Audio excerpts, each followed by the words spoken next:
So how many of you are just overwhelmed with the length of your to-do list? This is a common problem. It isn't just entrepreneurs or CEOs. It's moms and dads and even kids these days are just overwhelmed with their to-do list. Hi, this is Dr. Stephen Kirch. I'm the creator of the Profit Minds Growth System, a system for enhancing profits, accelerating productivity, and building scaling businesses. Today, I haven't talked about productivity in quite some time, but this morning I was giving a workshop and we were talking about to-do list overwhelm, and it really resonated with the audience, and I thought it might resonate with you. So I'm going to ask you to pull out a piece of paper and just write down 5 things that are at the top of your list. Things that you need to get done. Okay, so pause the video and do that. All right, you back? Now, take a look at those things and answer the question, are they a task or a project?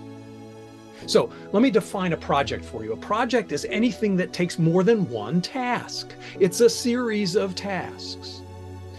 And so if it's a task, on the left-hand side, just transfer it to the right-hand side. Make a second column, just transfer all of the things that are tasks to the right-hand side.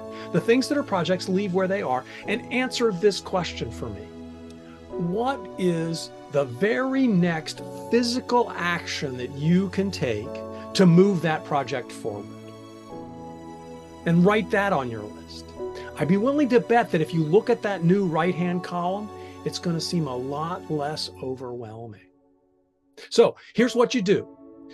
Do not put projects on your to-do list. Only put tasks. Have a separate project list.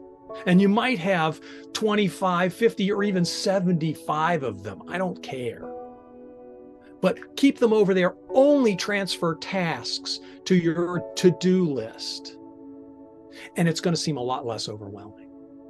I'd be happy to chat with you about this or any other productivity tips. Again, my name is Dr. Stephen Kirch. Have a grateful day.